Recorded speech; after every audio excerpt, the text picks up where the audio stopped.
Bienvenidas y bienvenidos a una nueva capacitación de Mundo Circularis. Hoy nos encontramos con la magia del compostaje, un proceso que facilita la transformación de los residuos orgánicos en abono, ¿sí? Es decir, estamos imitando los procesos que suceden en la naturaleza, en donde los organismos vivos se descomponen y al cabo de pocos meses podemos obtener todos los nutrientes necesarios para que las plantas y otros seres vivos puedan prosperar justamente en ese terreno. Así que bueno, vamos a empezar entonces. Esto, por supuesto, es gracias a nuestra marca, ¿sí? Huerta Fácil, en la que nosotros comercializamos huertas y composteras a partir de pallets reciclados de la industria. De esta manera nosotros ponemos en práctica el principio de reutilizar, ¿sí? Los materiales que van llegando a circular y los vamos reutilizando. Y Huerta Fácil nació a partir de eso, ¿no? Orgullosas y orgullosos de nuestra cosecha y de todas las cosas que podemos transformar y podemos dar pie a partir del reciclaje de los materiales. De esta manera, ¿sí? Lo que vamos a ver hoy es una noción sobre compostaje domiciliario. ¿Por qué aclaro que es domiciliario? Porque es muy importante entender, y ya con esto de paso me introduzco en la temática, que, como decíamos antes, se trata de un proceso que imita lo que sucede en la naturaleza, ¿no? La descomposición de organismos vivos. Esto quiere decir que todo organismo vivo va a poder sufrir este proceso, pero lo que tenemos que tener en cuenta de forma particular en nuestras casas o en nuestras industrias, en donde queremos un proceso de esa descomposición que sea controlado, ¿sí? Sin que intervengan animales o insectos no deseados, entonces lo que vamos a hacer es restringirnos a aquellos residuos de origen vegetal, en los que se incluyen, ya vamos a ver cada uno de estos grupos, pero se incluyen principalmente hojas, y restos de frutas y verduras, de la poda, ¿sí? Y excepcionalmente el único residuo de origen animal que podemos incluir dentro de este proceso es la cáscara de huevo, ¿sí? Porque como toda regla siempre tiene una excepción. Pero todo lo demás de origen animal lo vamos a evitar justamente para tener este proceso controlado. Pero de nuevo, no es porque estos no se descompongan y no puedan también atravesar este proceso, que en el caso de tener un campo o un terreno grande, ¿sí? Alejado de nuestras cocinas, alejado de nuestra zona de vivienda o de nuestra zona de producción, en ese caso obviamente que hay compost también en donde esta fracción de la materia es bienvenida también, ¿sí? Entonces, volviendo al concepto, como decíamos, es un abono orgánico, ¿sí? A partir de este proceso.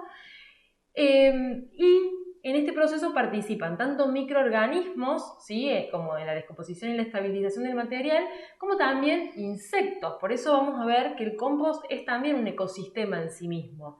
Está bien que haya hormiguitas, está bien que haya algunos bichitos alados, ¿sí? Todo eso forma parte de o de lombrices, por supuesto, que también podemos añadir al proceso. Todos ellos forman parte de nuestros amigos, ¿sí? Que van a hacer posible que cada una de las partecitas de las frutas que nosotros, por ejemplo, descartamos puedan ser particionadas en fracciones más pequeñas y de esa forma favorecer una descomposición más rápida y con mayor contacto de oxígeno.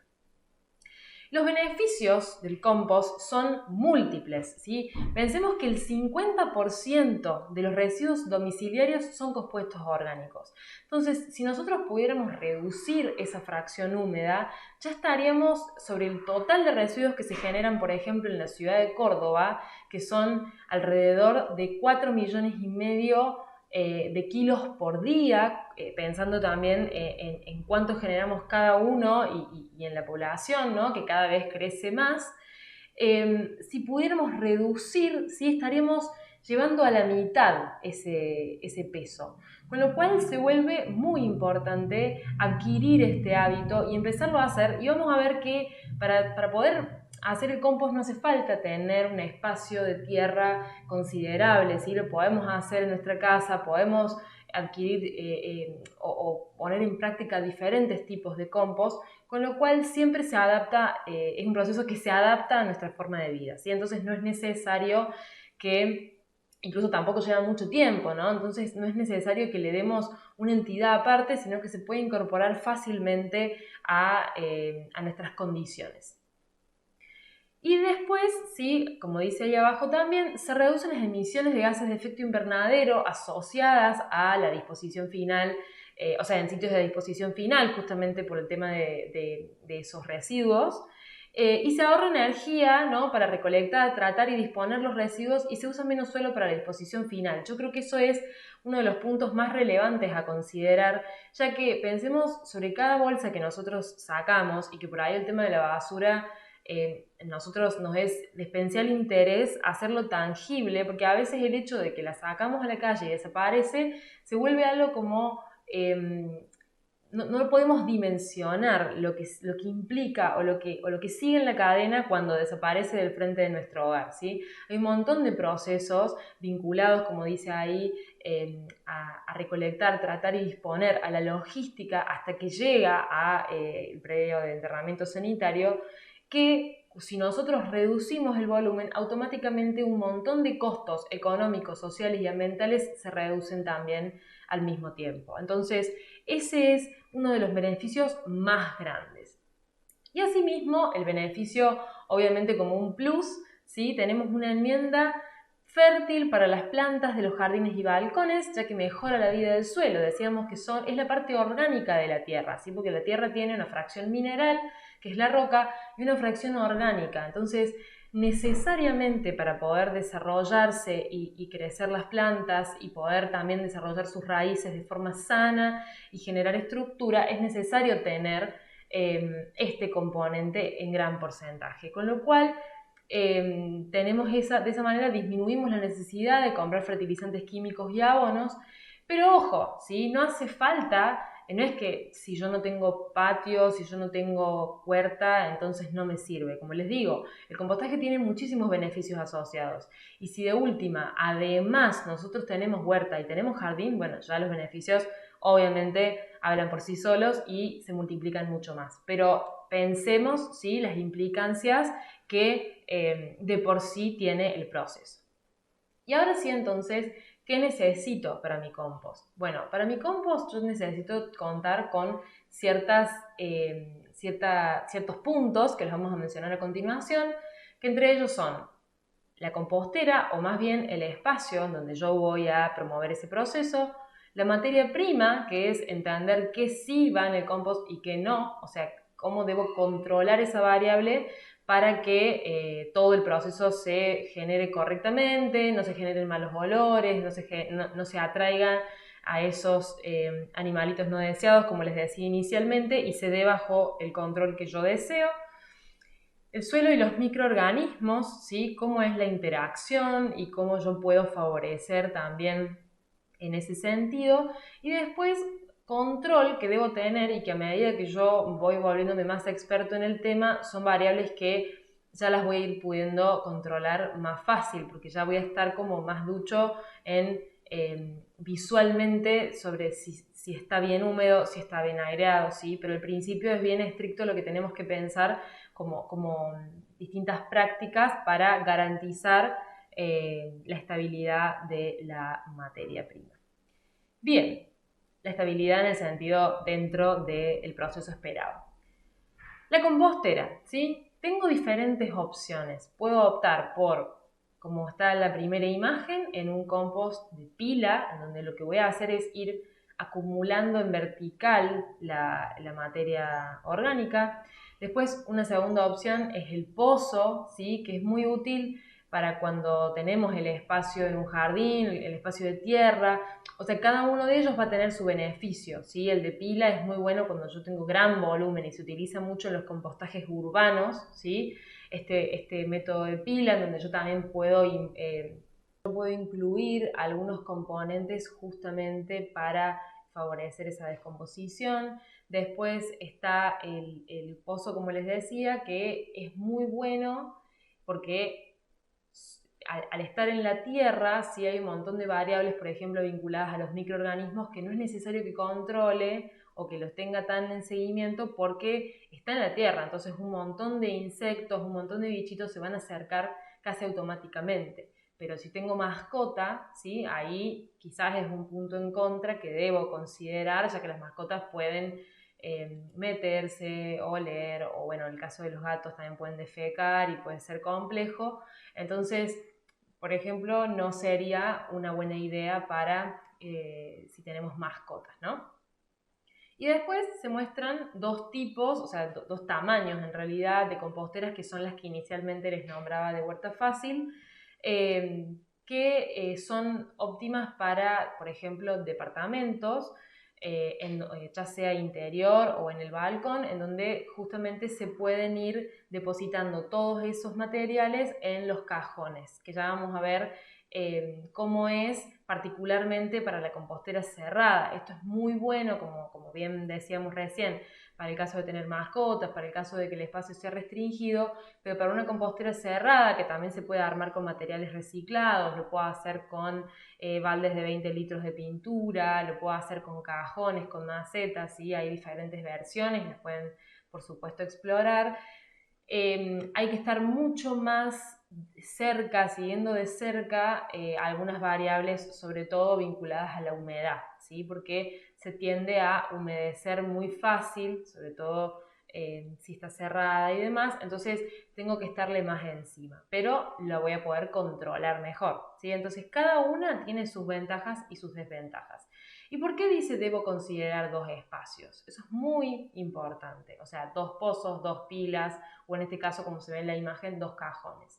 Porque yo voy a ir incorporando, ¿sí?, el material fresco y en un momento ese primer compartimiento, digamos, se me va a llenar, de manera que cuando esté ese lleno, yo voy a pasar a llenar el segundo.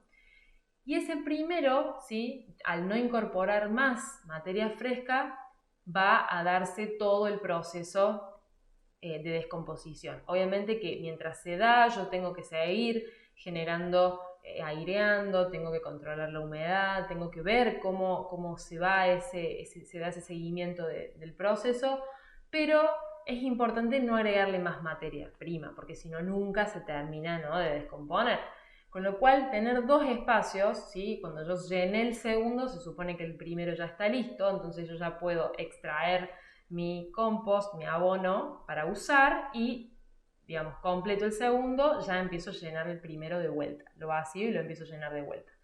Entonces, o de repente si somos muchos en una casa, en una industria, puedo pensar en más compartimentos, ¿sí? Es por lo menos dos. Puedo pensar en 3, 4, 5, en donde lleno uno, lleno otro, ¿sí? Voy de en orden y cuando terminé de llenar todos, comienzo por el primero, que es el que ya tiene listo el proceso, ¿no? Entonces, esa es la manera de poder también ordenarme y no frustrarme en el camino. Si yo sigo estos pasos, es muy probable que pueda incorporar el hábito, porque si no, cuando queremos hacer todo ya y todo sin un criterio de base, puede pasar que nos equivoquemos y pensemos que es muy difícil o que no da resultado o que no me sale, ¿sí? Entonces son cositas para tener en cuenta para que nos vaya bien.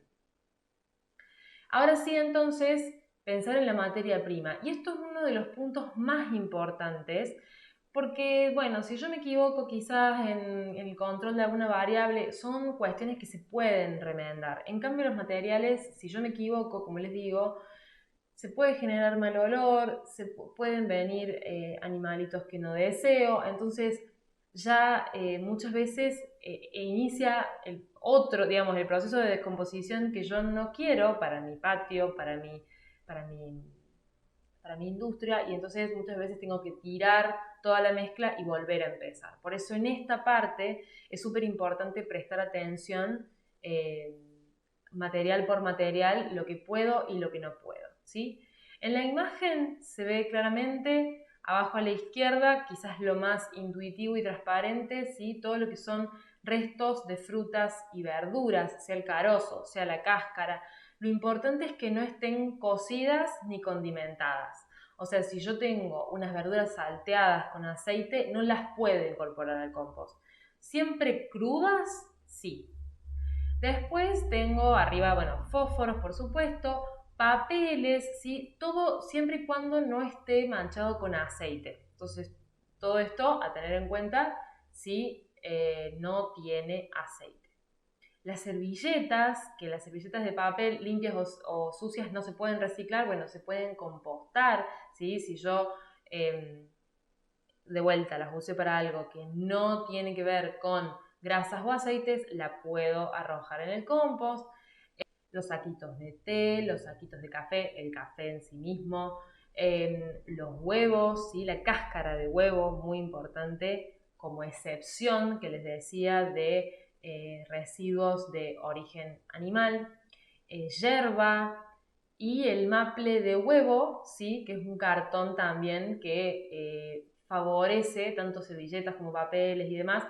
Estos materiales favorecen la parte seca, ¿sí? Contribuyen a la parte seca del compost, que ya vamos a ver ahí cómo debe ser idealmente esa proporción. Y hay un punto muy importante, ¿sí? Que dice que no se le agrega tierra al compost. Esto van a encontrar diferentes versiones en internet. Lo importante es que si no somos expertos, nunca probemos agregarle tierra, porque quien sabe del tema sabe exactamente cuál es la proporción óptima de acuerdo al volumen que yo estoy disponiendo. Pero para no arriesgarnos, ¿sí? Porque puede ser un error también muy grave y que me puede hacer, y que lo digo por experiencia, que me puede hacer volver a tener que empezar o sea, tener que arrojar a la basura lo que tengo y volver a empezar porque se generan desequilibrios en algunas variables. Entonces, si vamos a empezar o si no sabemos demasiado del tema, la tierra está prohibida en nuestro compost. Ya si tenemos varios años y entendemos del proceso, por supuesto que lo pueden hacer claramente. Bueno, y ahora los materiales que no, que son súper importantes, como les decía, para no cometer errores. Entonces tenemos abajo, sí, los dibujos que son súper gráficos e icónicos en ese sentido. Tenemos lácteos, huesos, carnes, grasas y por el otro lado también alimentos procesados, ¿sí? Como el ejemplo bien de las papas fritas y de la milanesa, ¿sí? Todos estos alimentos no se pueden arrojar al compost. Algunos de ellos, como dice ahí, aportan sales que disminuyen la calidad del abono final y que además alargan el tiempo del compostaje. Van a ver que si uno tira, por ejemplo, una milanesa de soja, ¿no? Esa milanesa va a quedar, parece que nadie la quiere, ningún bichito va a venir a particionarla, ¿sí? Es algo que se va a ralentizar muchísimo en el proceso y como va a generar mucha sequedad y va a justamente bajar la calidad de ese abono. Y además otros, ¿sí? Ya si sumamos componentes de origen animal, como decíamos antes, se puede generar todo esto otro, ¿no? Atraer vectores, moscas, mosquitos, roedores y pestes en general que pueden ser peligrosos para nuestra salud. Y otras cosas que sí y no, sí, que tenemos que tener en cuenta a la hora de pensar en los componentes de nuestro compost es, por un lado, los excrementos de mascotas de todo animal omnívoro, ¿sí? No va en el compost. Ahora, si tuviésemos vaca, caballo, animales herbívoros, ahí sí podríamos incorporarlo y es un nutriente bárbaro en ese sentido. Pero no los excrementos de mascotas, animales omnívoros. Y después, sí, tener en cuenta que las mezclas con semillas no es que generen algún problema en particular en el compost en sí, sino que si nosotros estamos, por ejemplo, quitando malezas de nuestro jardín, ¿no? Y arrojándolas al compost, después con semillas lo que vamos a hacer es obtener un abono que al utilizarlo van a empezar a crecer todas esas malezas, quizás en mi huerta o quizás en una maceta, ¿no? Entonces, no tiene que ver con que se contamine o que se genere algo negativo en particular, sino que es contraproducente para el objetivo que yo quiero cumplir. Y asimismo, ¿sí? Las plantas con químicos, también es importante en el compost no utilizar ningún tipo de pesticida o fertilizante, ¿sí? Como les decía, es normal que crezcan plantitas y que además van a ir creciendo así como, o sea, en este caso, si no nos importa, van a crecer algunas plantitas, digamos, las malezas que sacamos, van a crecer verduras, van a crecer frutas, ¿sí? Van a haber muchos brotes. Y al mismo tiempo también, como les decía, va a haber mucho insecto, mucho animalito dando vuelta. Y eso es normal, por tanto yo no debo utilizar fertilizantes ni agroquímicos de ningún tipo en mi mezcla para no alterar ese proceso que, como decíamos inicialmente, imita lo que sucede en la naturaleza, ¿sí? Y después arriba tenemos lo que sí podríamos incorporar, ¿sí? Que sería el caso de la viruta, las ramitas del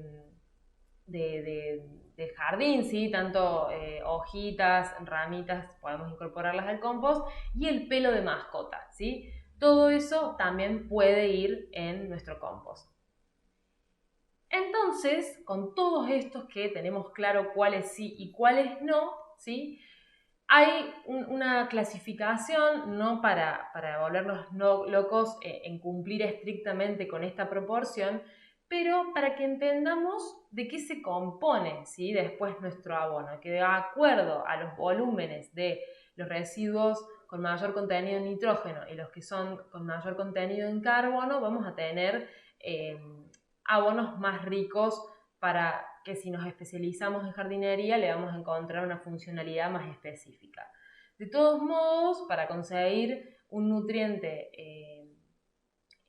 óptimo en ese sentido, tenemos por un lado los marrones de componente carbono, que son las cáscaras de huevo, las hojas secas, ramitas, césped seco, acerrín, viruta de madera, cartón, servilletas de cocina, fósforos, y son todos los que le van a dar sequedad a la mezcla, ¿sí? Y después los verdes, que son, como vemos ahí, 3/4, ¿sí? del total de nuestro compost, que van a ser restos de frutas y verduras, césped, hierba, café, saquitos de té, restos de plantas verdes.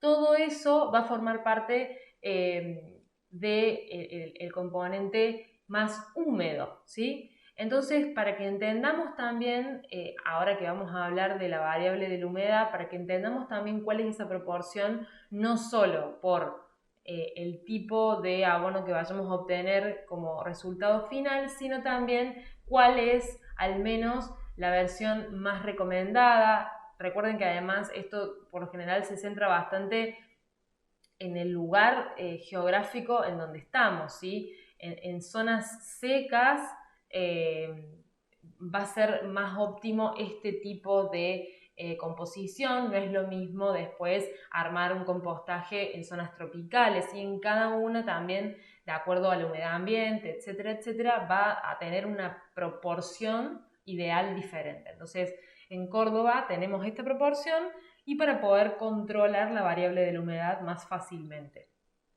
Luego tenemos esto otro, ¿sí? El suelo y microorganismos, en donde, volvemos a repetir, nuestro compost es un ecosistema, ¿sí? Así como en la naturaleza no existe la basura, tampoco existen los conceptos de que algo sea malo o bueno. Son indicadores, ¿sí? Si nosotros de repente, como se ve ahí, todo el horizonte de insectos y de microorganismos que podemos encontrar en el compost.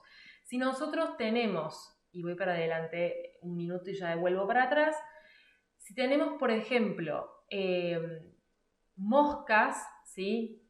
Mucha cantidad de moscas, no quiere decir que esté mal, es un indicador de que mi compost está demasiado húmedo, ¿sí? Entonces, yo viendo la mosca voy a intentar incorporarle este material marrón que decíamos recién, este material seco, rico en carbono, para equilibrar esa temperatura. Si yo, ahí está el ejemplo de roedores, pero no se asusten, roedores como les decía, por lo general vienen si hay algún error en la composición, si arrojamos un material que no correspondía, sobre todo de origen animal, o en caso de que nosotros puntualmente en nuestro hogar o en nuestra industria tengamos problemas con roedores, entonces bueno, podemos llegar a verlos, ¿sí? Pero si no tenemos ningún drama con roedores de antes, no los vamos a tener ahora por iniciar el compost. Lo aclaro porque ese logo puede asustar. Pero por ejemplo, si aparecen hormigas en nuestro compost, tampoco es que algo esté mal, significa que está muy seco, ¿no? Entonces nos está indicando que tenemos o que regar el compost, que ahí ya vamos a ver cómo, o incorporar más componentes en mayor proporción de los verdes ricos en nitrógeno, ¿sí? Entonces, es normal que existan este horizonte infinito de insectos que podemos llegar a identificar y sobre todo la biodiversidad amplia siempre va a ser favorable. O sea, si yo tengo mucha población de uno en particular, bueno, me va a ser un indicador para alguna variable que yo tenga que modificar. Pero si hay muchos y de distinto tipo, eso es una muy buena señal. Y después, sí, para hacer foco especialmente en este tipo de animalitos, nosotros podemos hacer el compostaje con o sin lombrices, ¿sí? En el caso de que lo hagamos con lombrices, se llama vermicompostaje y lo que hace es acelerar el proceso de descomposición. Es decir, no es un requisito básico, no es que si yo no las tengo a las lombrices el proceso no va a suceder, al contrario, sino que lo va a acelerar el tema de las lombrices, ¿no? Y las lombrices tenemos lombrices criollas, que son las que encontramos, por ejemplo, en nuestro jardín, y las lombrices californianas, que son específicas y conocidas, que se pueden comprar, por ejemplo, en los núcleos de los viveros, que son especialmente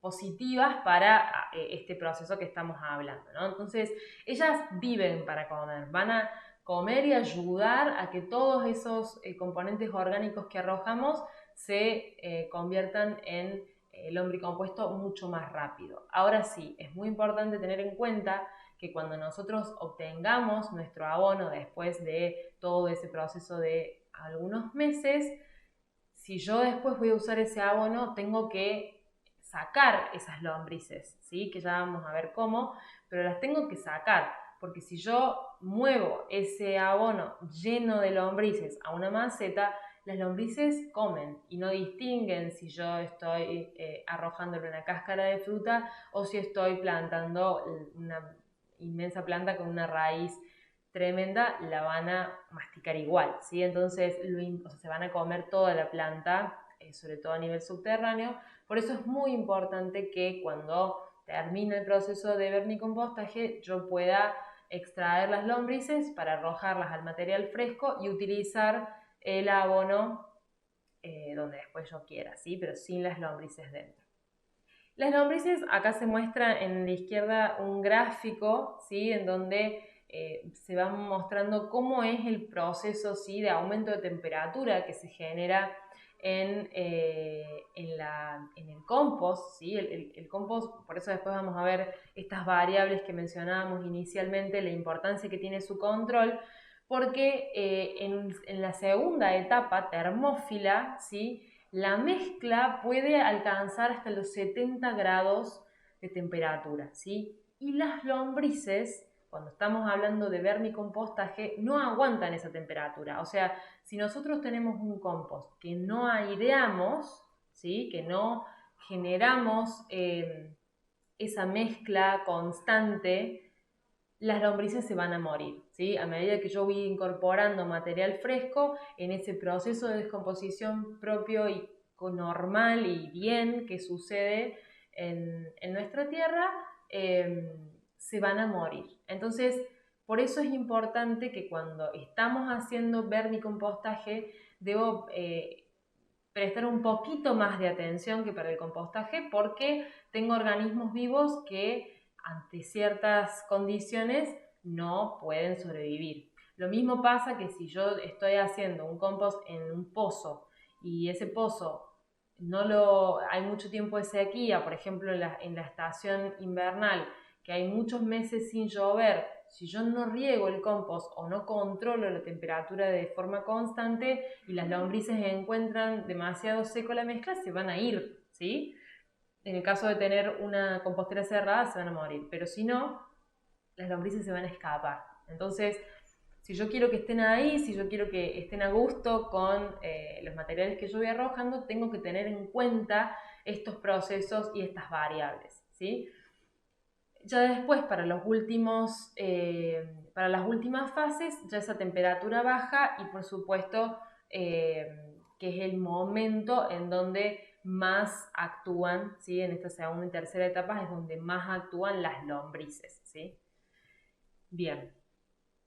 Y ahora, a propósito, en relación a este tema, con el tema de la temperatura, decíamos eso, ¿no? Que se vincula con la aireación. Como se eleva mucho la temperatura de sobre todo, bueno, y en verano ni hablar, es importante que el compost no esté al sol, ¿sí? Que esté a la sombra para que, sobre todo, o en épocas muy de sequía, no se me genere tanta demanda de riego o de incorporar material húmedo y que en verano no alcance demasiada temperatura, entonces sea cerrada o sea en tierra, no la debo poner al sol, ¿sí? Y tengo que airear siempre la mezcla cuando incorporo material nuevo, ¿sí? Como para pensar en una frecuencia.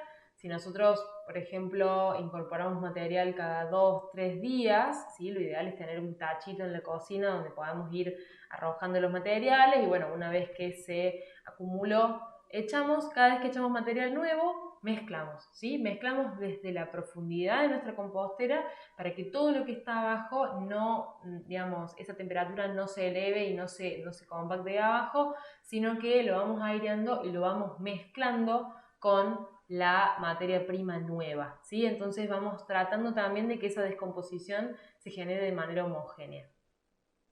Y después, en cuanto a la humedad, ¿sí? Que hablábamos de que los insectos pueden ser muy buenos indicadores en ese sentido, tenemos una prueba que es infalible, ¿sí? Que es la del puño, ¿sí? Por la textura al apretar la mano.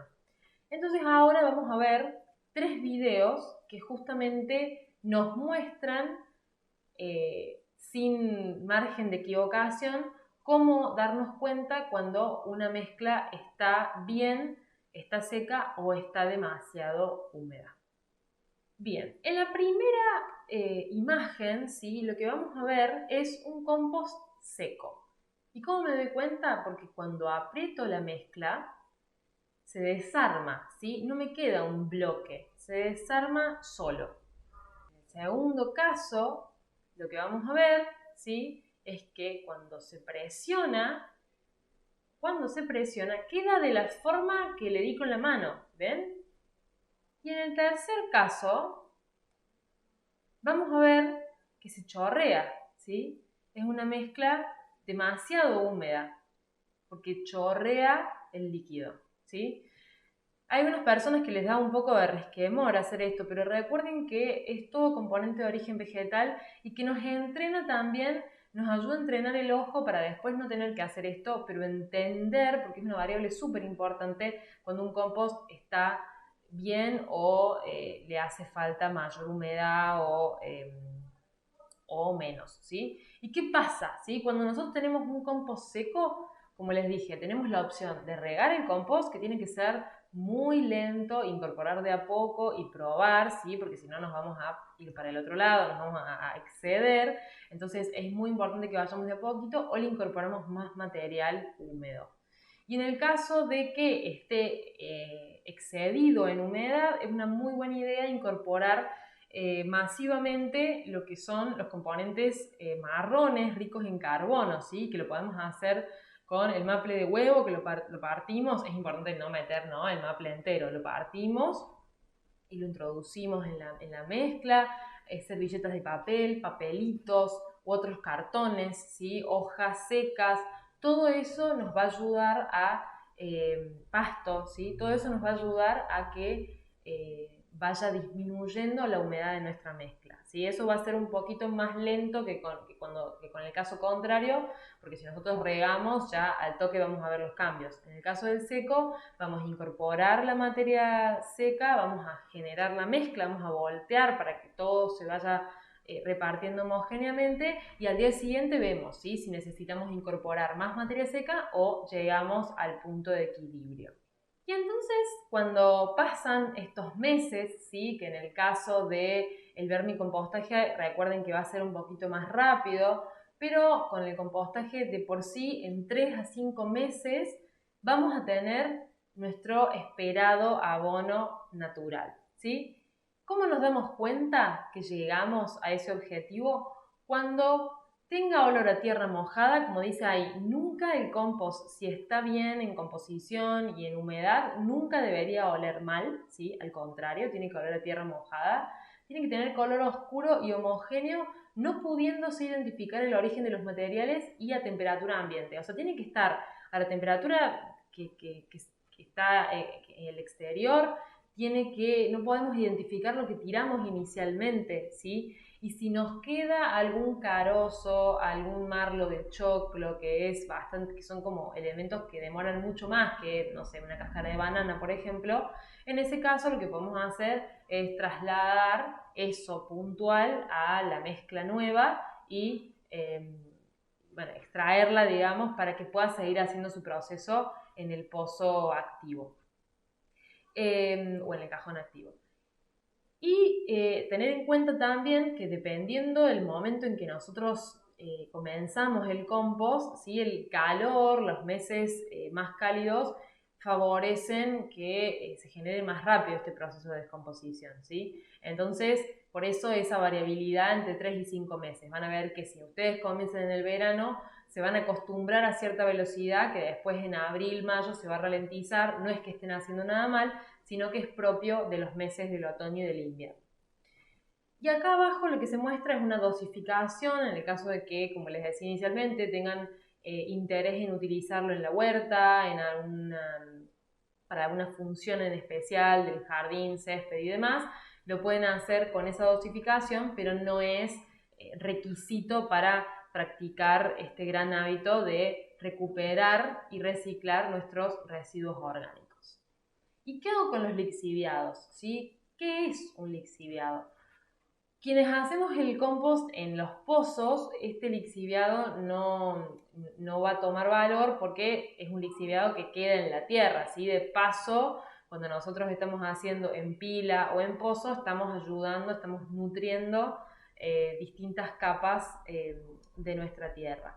Pero cuando lo hacemos en cajones, en baldes, en macetas y demás, vamos a ver que nuestro compost abajo, ¿sí?, en la parte inferior, debe tener muchos huequitos porque pierde líquido, ¿sí? Todos los componentes que nosotros arrojamos pierden líquido. Las frutas, las verduras, u otros, por ejemplo, o residuos de poda, todo eso va a perder líquido. Y se llama lixiviado. Este líquido es muy bueno también como fertilizante, pero es muy importante diluirlo, porque si nosotros echamos... por eso, como vieron en la imagen inicial, las composteras en cajón tienen la cantidad de cajones que nosotros necesitemos, como les decía, mínimo 2, y abajo tienen una base donde se suelen acumular estos líquidos. O en los que son de baldes de 20 litros, por ahí vienen con una canillita también para poder ir vaciando. Este lixiviado no lo podemos echar así puro a las plantas porque las quemamos, con lo cual tenemos que diluirlo, ¿sí?, en una proporción de 1:4, ¿sí? O sea, cada litro de lixiviado son 4 litros de agua. Y si eso para rociar, por ejemplo, y si pensamos regar directamente con este fertilizante, conviene incluso diluirlo más, hasta 1:8, si se quiere. El aspecto que tiene es un líquido marrón oscuro, ¿sí?, completamente normal, con muchísimos nutrientes y microorganismos benéficos. O sea, también nos sirve, también es parte de lo que sucede en la naturaleza y por tanto completamente aprovechable y beneficioso. Entonces, resumiendo, ¿sí?, es muy sencillo practicar este reciclaje de residuos orgánicos. En primer lugar, tenemos que pensar dónde, o sea, la ubicación de nuestra compostera de acuerdo a nuestras posibilidades, el tipo, por tanto, si va a ser una compostera cerrada, una compostera abierta, dependiendo también de el tamaño y la cantidad de personas que seamos, ¿sí? Porque, como les decía, en pila, por ejemplo, es muy ventajoso para mucho volumen de estos residuos orgánicos y la funcionalidad que le demos, ¿sí? Porque de vuelta, no es lo mismo compostar solo los residuos de cocina que si estamos también, no sé, tenemos un patio muy grande y también estamos compostando ahí todo lo que tiene que ver con residuo de poda o de cortado del césped. Entonces, tenemos que todas esas cosas planificarlas antes de empezar y saber qué es lo que vamos a recuperar a través del proceso. Después el material, ¿sí? Entender que son orgánicos húmedos y secos y entender que no podemos incorporar nada de origen animal, excepto las cáscaras de huevo, ni tampoco alimentos procesados. Ahora lo que tampoco va y que no estaba en la imagen, pero es importante de aclarar, todo lo que son pastas, ¿sí? Las pastas tampoco. Después el control, ¿sí? El control sobre el color y el olor es un muy buen indicador. La estructura, la fauna que es completamente bienvenida y el proceso entender cuándo está listo, de acuerdo a si incorporamos lombrices, no incorporamos lombrices, en qué estación estamos, ¿sí? Pensar lo importante del control del puño para entender la humedad, porque un compost seco también va a ralentizarse muchísimo el proceso, ¿sí? No es que se van a arruinar o que se va a generar algún problema. Si hay exceso de humedad, sí se puede llegar a eh, acelerar ciertos procesos o impulsar ciertos procesos de putrefacción, sobre todo en las cerradas. Por eso le digo que hay como más que estarle encima porque tenemos como más control sobre esas variables. No se regulan automáticamente con el medio, entonces bueno, es algo que tengo que estar encima, por eso la prueba del puño es efectiva. Y el abono, sí, atención, no es tierra, es la parte orgánica de la tierra, como decíamos, también tiene una componente mineral. Sin embargo, si yo quiero utilizar todo ese abono, por ejemplo, para una maceta, está perfecto. Lo que sí, siempre decimos que conviene la dosificación en la medida en que yo puedo distribuir mi abono en más lugares, ¿sí? Y es ideal, por supuesto, para nutrir la tierra y si no tenemos esa oportunidad, es precioso para regalar. Yo siempre digo que para mí sería un gran regalo que me hicieran. Bien, y después como para también tener una lectura general, obviamente que si ustedes tienen algún problema con su compost, se pueden contactar con nosotros, debajo están nuestros medios de contacto, el Instagram y la página web, nos pueden escribir y podemos ver qué pasó para hacerle seguimiento más de cerca, pero la idea es, bueno, cómo nosotros manejarnos si se presenta alguno de estos inconvenientes que son los más frecuentes. Tenemos el mal olor, ¿sí? Que se puede generar por la humedad excesiva y la falta de aireación o incluso si nos llegamos a haber equivocado de material, ¿sí? Si incorporamos, por ejemplo, obviamente un elemento cárnico o de origen animal, claramente va a tener olores muy fuertes, pero si no, digamos, si no fue un error de composición, yo puedo optar, como les decía, añadiendo material marrón, rico en carbono, ¿sí? Para aumentar la porosidad,